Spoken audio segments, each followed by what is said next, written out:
Electrohomoeopathy के अध्ययन के क्रम में आज हम सेल का कुछ ऑर्गन के बारे में स्टडी करेंगे। इसके पहले वाले वीडियो में हमने आपको माइटोकॉन्ड्रिया और राइबोसोम के बारे में बताए थे। आज हम इन्हीं सेल के ऑर्गेनिज्म है सेल का गोल्जी ऑपरेटस, ये है आपका गोल्जी ऑपरेटस के बारे में बताएंगे कि गोल्जी ऑपरेटस होता क्या है गोल्जी बॉडी भी इसको कहते हैं। गोल्जी बॉडी या गोल्जी ऑपरेटस आपको साइटोप्लाज्म में यानी सेल के साइटोप्लाज्म में पाए जाने वाला 3 छोटे छोटे ऑर्गन से बनी संरचना होती है। इसमें 3 छोटे छोटे ऑर्गन होते हैं मिलकर पूरा ऑपरेटस को यार गोल्जी बॉडी के नाम दिया जाता है या गोल्जी ऑपरेटस का नाम दिया जाता है ना। इसमें देखिए एक छोटी या पतली चपटी नलिकाएं है ना, पतली चपटी नलिकाएं होती हैं। ये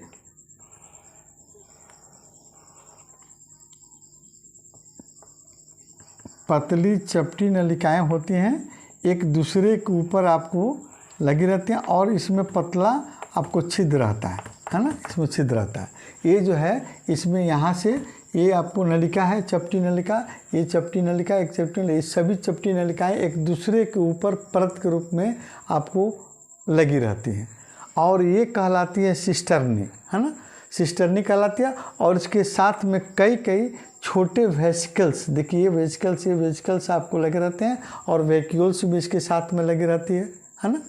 और इन वेसिकल्स में आपको क्या इस सेल में पाए जाने वाले आपको एंजाइम्स, प्रोटीन है ना, विटामिन स्टोर रहते हैं, इन वेसिकल्स में स्टोर रहते हैं और ये अन्य ऑर्गन में आपको पहुंचकर वहाँ एनर्जी देते हैं। ये आपका क्या आपको गोल्जी ऑपरेटस का काम है क्या कि यहाँ पर गोल्जी ऑपरेटस मीन्स आपके एक फैक्ट्री नुमा संरचना है, फैक्ट्री किसको कहिए, जिसमें आपको सेल के एंजाइम्स, प्रोटीन और विटामिन्स यहाँ स्टोर किए जाते हैं इसी आपको ऑर्गन के अंदर है ना। स्टोर करके आपको एक वैक्यूल्स में आपको गोलनुमा थैली में इसको स्टोर कर दिए जाते हैं यानी पैक कर दिए जाते हैं आपको, और फिर ये आपको शरीर के अन्य ऑर्गन में पहुँचाए जाते हैं। दूसरी संरचना है आपको लाइसोसोम है ना, लाइसोसोम, इसको पाचक काय या आपको हिंदी में पाचक काय कहिए या लाइसोसोम, अंग्रेजी में इसको लाइसोसोम कहते हैं, पाचक, या इसको ऐसे भी आपको नाम दिया गया है आपको आत्महत्या की थैली है ना। तो इसमें आपको ये कहाँ होता है, देखिए यहाँ पर लाइसोसोम है ना, सेल के साइटोप्लाज्म वाले हिस्से में आपको एक गोलाकार थैली के रूप में संरचना होती है ना। और इसमें प्रोटीन और लिपिड से बनी हाइड्रोलाइटिक एंजाइम्स या इसको डाइजेस्टिव एंजाइम्स कहिए आपको भरी रहती है इस लाइसोसोम में है ना। और यह हमारे भोजन में जब हम लोग भोजन करते हैं तो भोजन का पार्टिकल जैसे प्रोटीन है, कार्बोहाइड्रेट, फैट्स है, वो हमारे सेल तक जब पहुंचते हैं तो उनको ये छोटे छोटे टुकड़ों में आपको तोड़कर है ना और इन्हें पचाने का काम करता है ये लाइसोसोम है ना।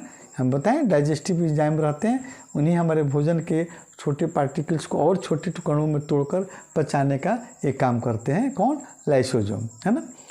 और ये लाइसोसोम जो है भोजन के साथ आए हुए हानिकारक बैक्टीरिया और वायरस को भी आपको एक किल करता है यानी पचाने का काम करता है।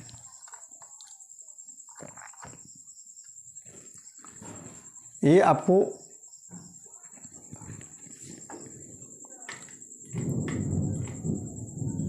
ये पचाता है कौन, आपको बाहर से बैक्टीरिया, भोजन के साथ में बैक्टीरिया और वायरस जो आ गए हैं उसको भी पचाने का काम करता है। अच्छा, इसके अलावा कभी कभी जो है कभी कभी जो है ये लाइसोसोम जो है सेल के अंदर, कोई सेल डेड हो गया, मृत हो गया है ना, या इसको ऐसे भी कह सकते हैं सेल के अंदर के जो ऑर्गन हैं वो आपको डेड हो गए, मृत हो गए, तो फिर वहाँ पर उस सेल को ये अपना डाइजेस्ट करता है यानी उसको छोटे छोटे टुकड़ों में तोड़ देता है और तोड़ने के फल से उसके अच्छे पार्ट्स को ऑब्जर्व कर लेता है और फिर आपको हानिकारक पदार्थ को सेल से बाहर निकालने का काम करता है ना। साथ साथ में ये WBC में पाए जाने वाले आपको बैक्टीरिया और वायरस, हानिकारक बैक्टीरिया और वायरस को भी ये आपको डाइजेस्ट कर लेता है ना। तो इलेक्ट्रोहोम्योपैथ में आपको इन्हीं सभी ऑर्गन पर आपको एस ग्रुप की औषधियाँ अच्छी कार्य करती हैं, सी ग्रुप सहायक रूप में होती है और कभी कभी L1 की भी आवश्यकता पड़ती है ना। तो ये रहा आपका सेल चैप्टर, है ना। अगले वीडियो में हम आपको टिश्यू के बारे में अध्ययन करेंगे और टिश्यू पर कौन कौन सी इलेक्ट्रोहोम्योपैथिक औषधियाँ कार्य करती हैं उसको भी हम अब बताएंगे।